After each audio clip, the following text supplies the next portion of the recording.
बिस्मिल्लाहिर्रहमानिर्रहीम। Islamabad high court के 6 जजेस ने जो ख़त लिखा है, उस ख़त से जो है वो ये साबित हुआ कि इमरान खान साहब का जो बयानिया था वो रुका नहीं है, बल्कि वो चल रहा है। तो इमरान खान साहब के ट्रायल कोर्ट के जज से मुकालमे में ये तारीखी अल्फाज थे कि उसने कहा कि जो अदालत खुद कह दो तो वो अदालत जो है वो मुझे क्या इंसाफ जो है वो फराहम करेगी। तो अभी ये अदलिया के जजेस ने जो है वो खौफ के बुत जो है वो तोड़ दिए हैं। तो इसके साथ साथ जो दीगर इदारों के लोग हैं, कुछ दिनों के बाद उनका भी ज़मीर जो है वो जागेगा और ये जो इलेक्शन के ऊपर जो कमिश्नर रावलपिंडी था तो उसका ज़मीर भी जो है वो जागा था। तो आज सुप्रीम कोर्ट के अंदर जो इजलास है वो हो रहा है, फुल कोर्ट इजलास, जो चीफ जस्टिस काजी फायज ईसा की सरबराही में जो तलब किया गया था। तो उस हवाले से आज ये जो तमाम सूरत हाल पैदा हुई, तो ये जो है मई 2030 की बात हो रही है। उस वक्त जो अदलिया के जजेस ने जो खत लिखे थे तो उसके ऊपर कोई अमल दरामद नहीं हुआ था। तो बात अब यहाँ पर आ गई है कि अब जो अफसरान हैं उनको खड़ा होना पड़ेगा कि हम किस सिमत के अंदर जो है वो चल रहे हैं।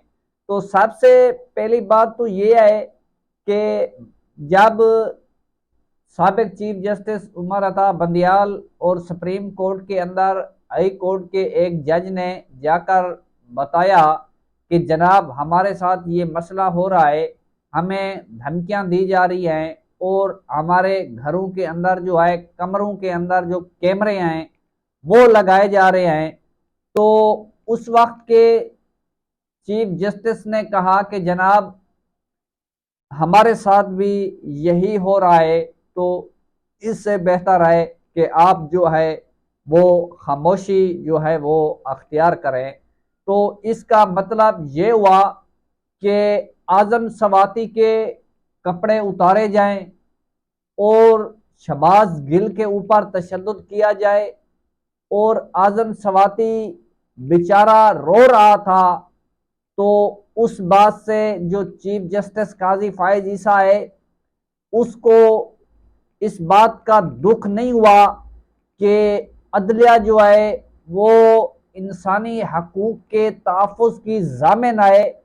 जब हम अदलिया के अंदर इंसाफ की उम्मीद लगा कर जाते हैं, तो आज वही अदलिया के लोग जो हैं वो खुद इंसाफ के मुंतज़िर हैं।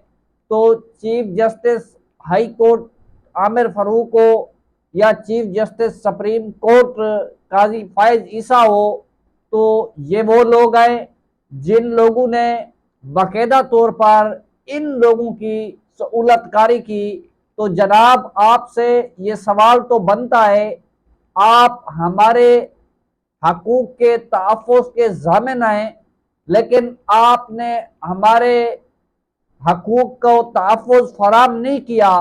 जब शहबाज गिल के साथ हुआ, आजम सवाती के साथ हुआ, उसके बाद उस्मान डार के साथ हुआ, सदाकत अब्बासी के साथ हुआ, फरूक हबीब के साथ हुआ, और इस तरह के कई लोग हैं जिनके साथ जुल्म ज्यादती होती रही।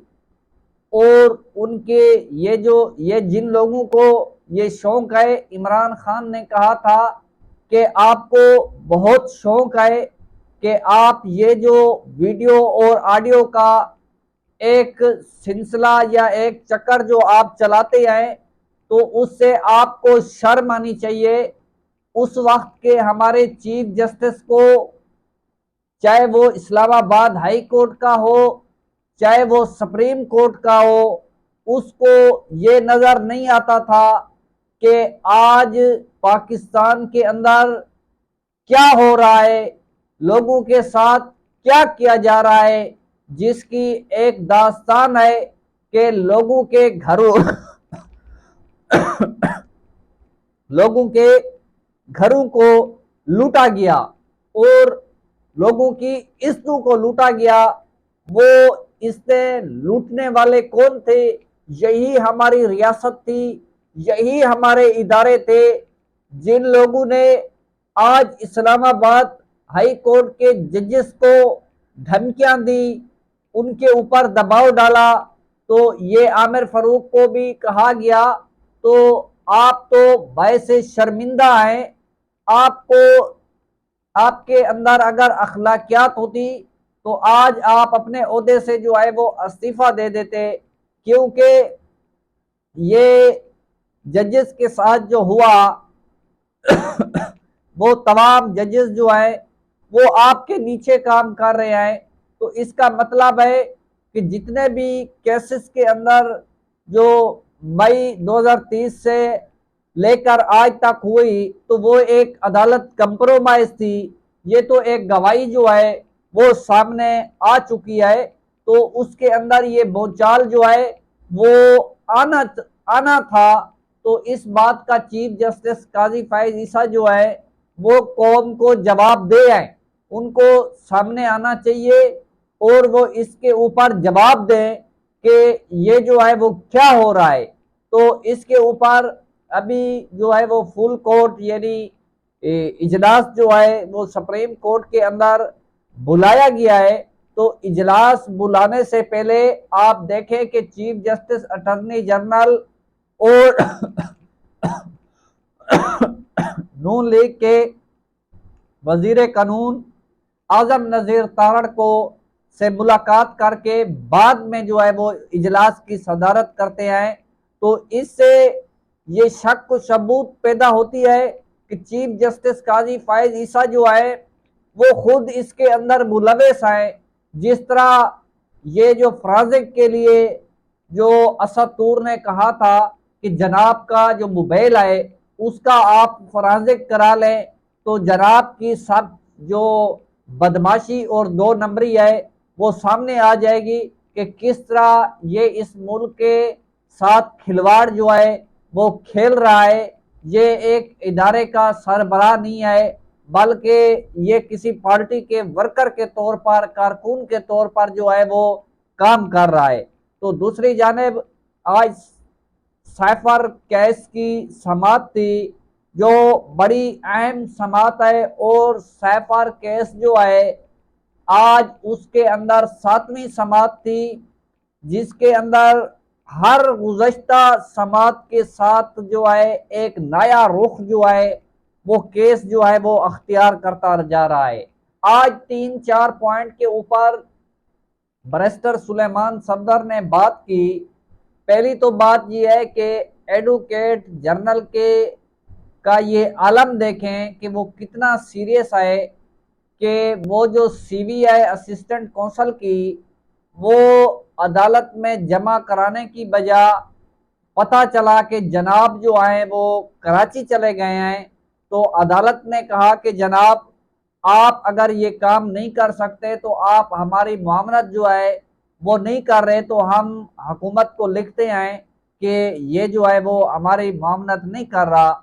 ये मामलत की बात नहीं है कि वो इतना ताकतवर आदमी है जिसकी ताकत जो है वो हाई कोर्ट के जजेस से जो है वो ज्यादा है। तो बात ये है कि ये केस जो साइफर का था तो इमरान खान के ऊपर जो इल्ज़ाम लगे थे जो सिक्योरिटी को कंप्रोमाइज करने के, तो उसके ऊपर बैरिस्टर सुलेमान सफदर ने कहा कि जनाब ये जो प्रोसिक्यूशन है इसने जो केस तैयार किया है इसके अंदर इस प्रोसिक्यूशन लिखता है कि ये जो साइफर की कापियां हैं ये 5 लोगों को जो है वो भेजी गई। तो जब शहादत और गवाहों के रिकॉर्ड को देखा गया तो गवाह कह रहे हैं कि 5 नहीं बल्कि 9 आदमियों को जो है रिकॉर्ड पर भी ये मौजूद है कि 9 लोगों को जो है वो सैफर की जो कापियां हैं वो भेजी गई। पहली बात तो ये है कि प्रोसिक्यूशन ने जब ये केस तैयार किया तो 17 माह के अंदर ये होता रहा कि वो कापियां जो वापस नहीं आई। तो इमरान खान के ऊपर एफआईआर दर्ज होने से पहले सिर्फ एक ही शख्स की तरफ से वो कापी वापस आई थी, वो थे सदर पाकिस्तान। तो बैरिस्टर सुलेमान सफदर ने कहा कि जनाब यहाँ पर सवाल ये पैदा होता है कि एक इमरान खान के ऊपर जो है वो एफआईआर दर्ज की गई तो बाकी लोगों के ऊपर जो है वो एफआईआर दर्ज क्यों नहीं की गई।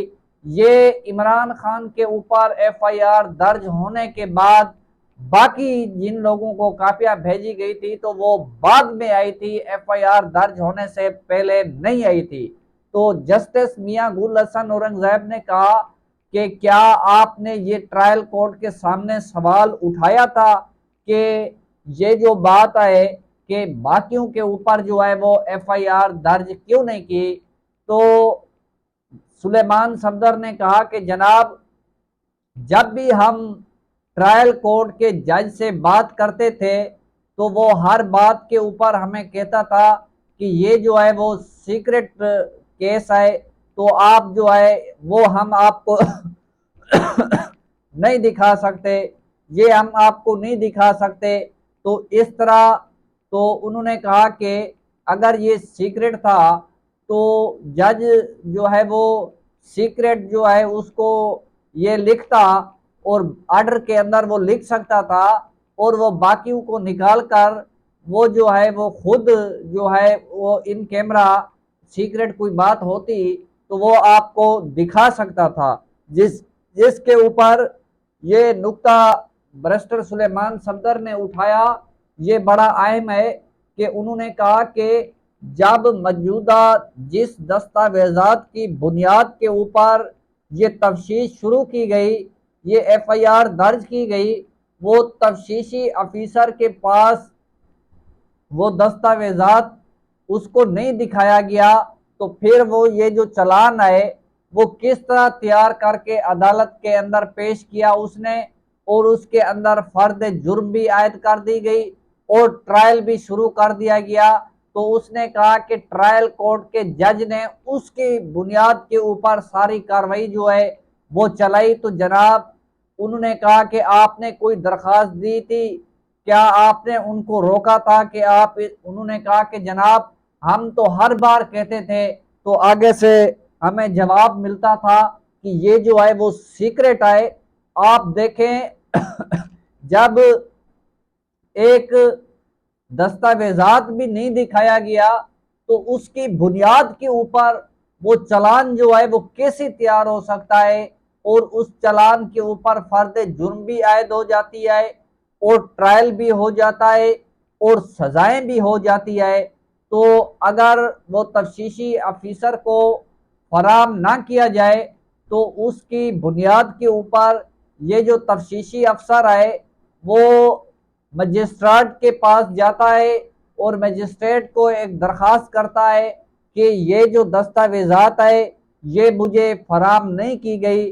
तो वो जो मजिस्ट्रेट है वो आगे की कार्रवाई को जो है वो देखता है। तो ये जो वो नुक्ते थे जो आज आमिर फारूक और मियां गुल हसन औरंगजेब के सामने रखे गए, लेकिन बात यह है कि ये तो साबित हो चुका है कि सैफर केस जो है काल एप्स हो गया है, यानी खत्म हो गया है। लेकिन ऊपर से अभी इजाजत नहीं आ रही। आज अलीमा खान ने भी ये कहा कि जस्टिस आमिर फारूक को अपने साथ बैठे बाकी जजेस से ये सीखना चाहिए कि आप जो है वो इंसाफ करें पाकिस्तान की आवाम के साथ और पाकिस्तान की आवाम जो है वो आपकी तरफ देख रही है। तो समाज जो है वो कल के लिए मुलतवी हो गया है। आगे जो भी अपडेट होगी अपने नाजरीन के साथ शेयर करेंगे। अब तक की अपडेट यहाँ तक थी।